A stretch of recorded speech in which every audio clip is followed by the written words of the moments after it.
let's kind of flip the page and let's talk about wellness. A very popular topic and very changing topic, and there's probably no one better to talk about it than one of the thought leaders in this space, Seth Serxner, the Chief Health Officer with Optum. Seth, welcome. Yeah, thank you very much. Glad to be here. Yeah, glad to talk to you again. I'm glad you were able to join us and spend some time today. Most of the market knows Optum, but kind of do a minute backgrounder on Optum. Give our listeners out there a picture of Optum and who you guys are as one of the de facto leaders in this space. Sure, happy to do that. So Optum is part of United Health Group. United Health Group is really United Healthcare, the insurance, and Optum, the service company. And we're a leading health service company. We partner with 4 out of 5 hospitals, half the Fortune 500 companies, nearly 300 health plans. And really, United Health Group now is a Fortune 6 company. If Optum was on its own, it would be somewhere around a Fortune 45, Fortune 50 company. Big footprint in the space. Seth, you and the Optum team, have your kind of finger on the pulse of what's happening in wellness. And one of the ways you do this is through a lot of the surveys you do. And you just came out with your 7th annual Wellness and Workplace Study. I mean, kind of take us through some of the highlights of that, if you would, please. Yeah, happy to do that. And as you say, Optum, we're constantly reviewing the healthcare landscape, looking at the literature that's published in journals and going to conferences, being involved in government policies, market trends, as well as conducting our own research. So as you just said, our Optum Resource Center for Health and Well-Being really does a number of different things. We're a platform for a number of different areas in thought leadership, but we do this survey. As you said, it's the 7th annual survey. It's a benchmarking survey with over, this year we had 554 benefit professionals, an employer survey with topics that covered wellness budgets, incentive strategies, on-site environment, all kinds of things that I will get into.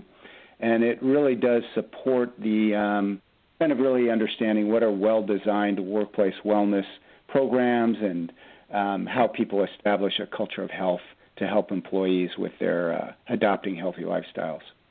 It's a fast-changing space and kind of interesting, Seth. I know you've been around a long time in this space and myself, too. I'm not trying to date you there, but no worries.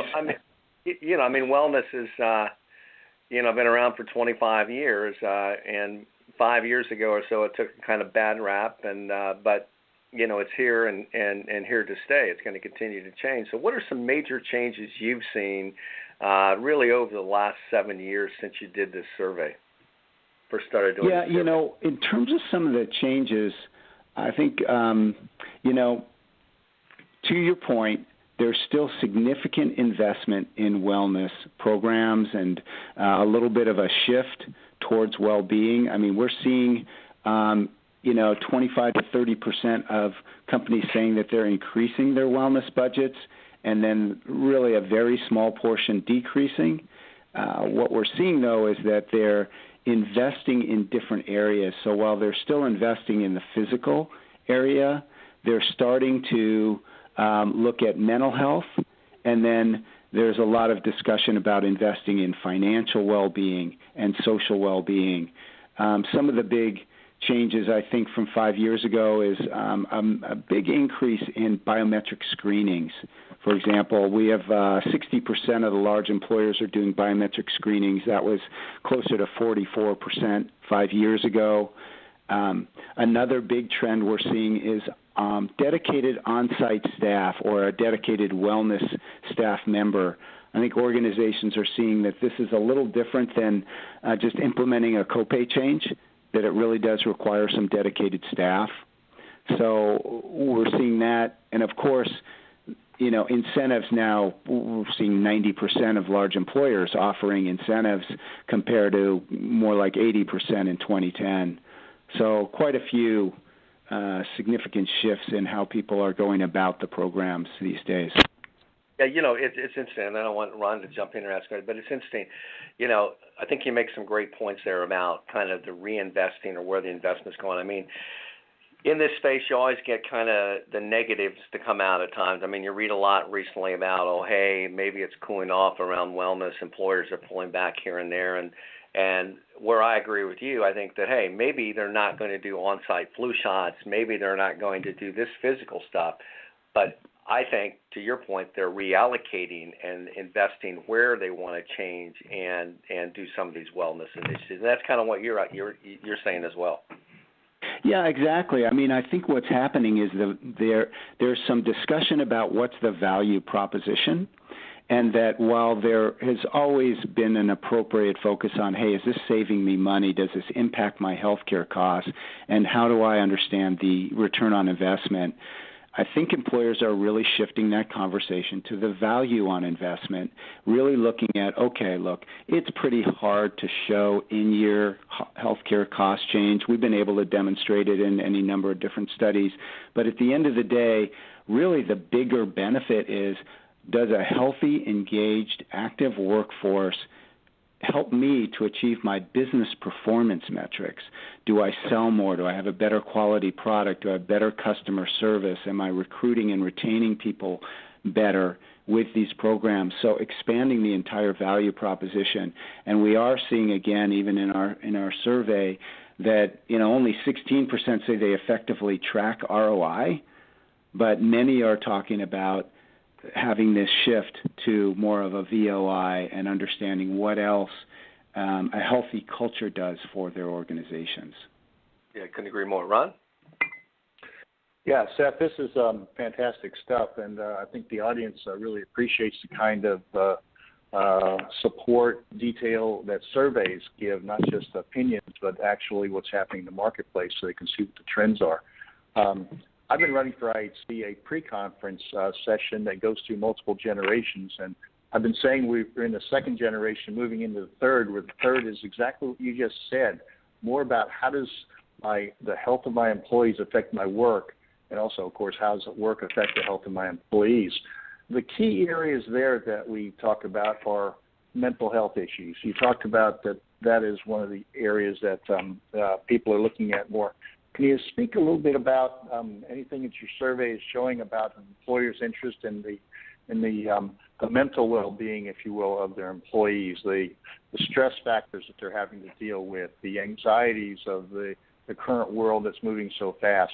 What is your surveys, if you can share anything at this point, is talking about in those areas? Yeah, so thank you for that. And we're seeing this shift from what I'll call wellness to well-being. We're also seeing a tremendous shift towards a culture of health, and we can talk a little bit about what that means. With respect to your specific question, we asked, again, where people are investing their dollars, and 95% are saying we invest in physical health. About two-thirds say that they're investing in mental health, third or so financial health. So to your point, there's some investment in it, and I really see a broad, a continued shift. We're seeing a lot more of our clients asking about EAP and enhanced EAP services, and maybe even merging wellness and EAP, which in a sense have kind of been artificially separated for a long time. So right.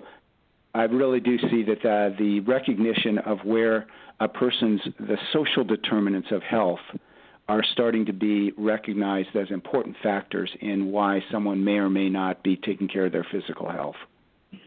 Great. This area that you're talking about really has fascinated me for a long time. I consider there are four aspects of human life: mental, physical, social, and spiritual. And we focused on the physical for so long. I'm glad to see more the mental is coming in.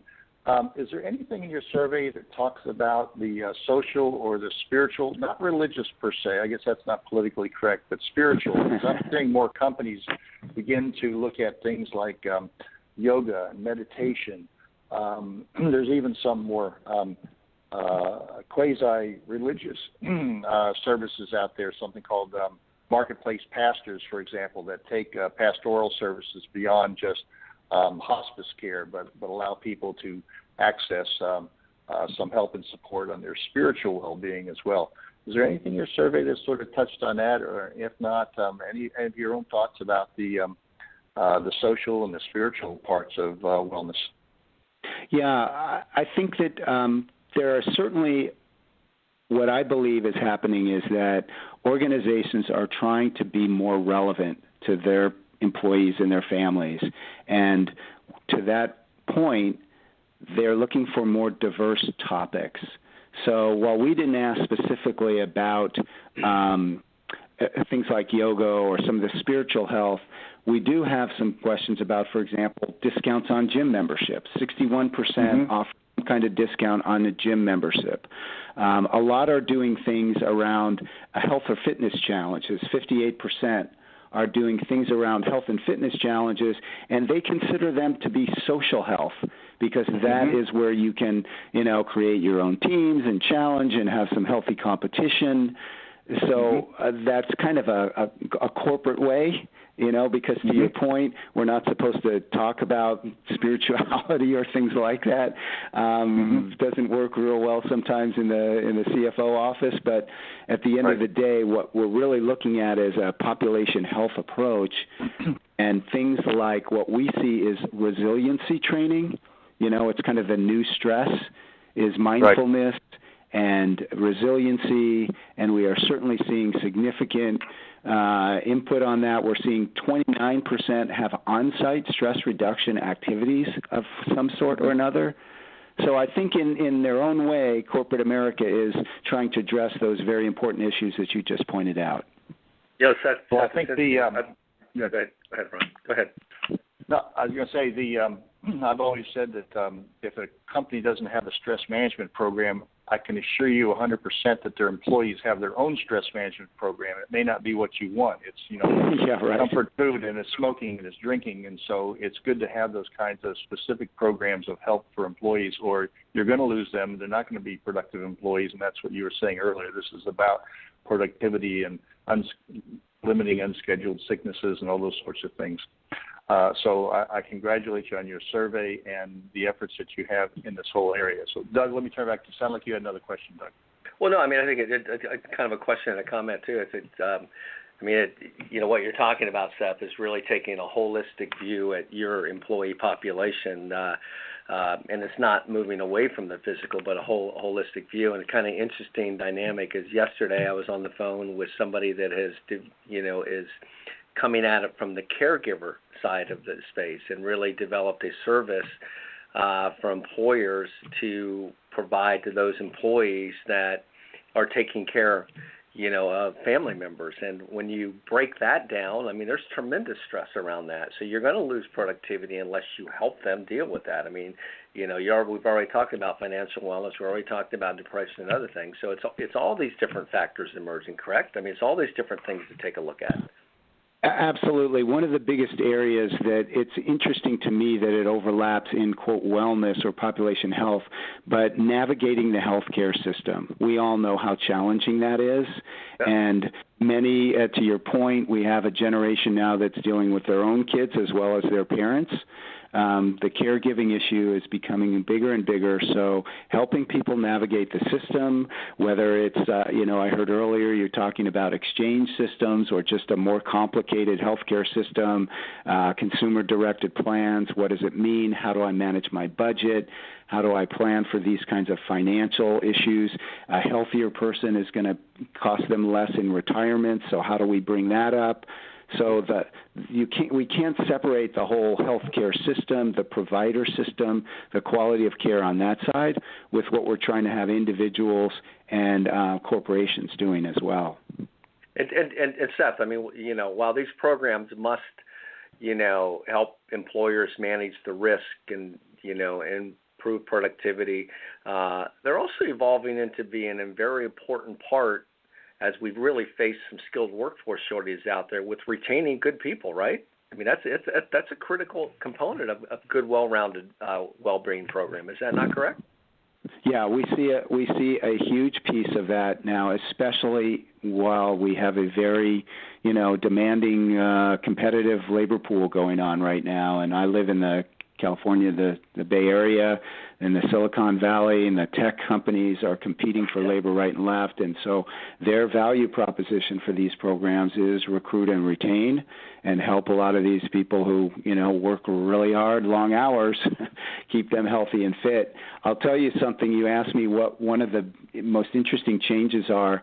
When we asked employers and then the consumers, what's the number one program you want in a wellness program? Years ago, it used to be weight management. Today, the number one program is sleep. People want more sleep, more energy, and we're seeing a lot of programming around that very issue. Well, Seth, listen, this is a big topic and not enough time in the day, and we're coming up to the end of this program. Really, really appreciate it. And I'm going to get you up on one of our podiums in one of our events soon. You and I have talked about that many times. I'd love to have you come out and be one of our lead speakers, maybe in Las Vegas. That might fit your schedule and is close to you, but would love to have you there. I love your thought leadership and your talking points. I want to give you a chance to kind of leave our audience with some key talking points or key takeaways, please. Sure. So a couple of things. One would be when we think about engagement as one of the biggest issues that organizations have. They have all these great programs and people don't often take advantage of them. So think about an engagement strategy that involves strong communications that are relevant to the audience. Think about a culture of health that has leadership engagement, peer support, physical environment, and supportive policies. And think about an incentive design that really bridges financial and non-financial incentives and individual as well as group targets, and then all of those things driven by programs and services that are easy and accessible for the consumer.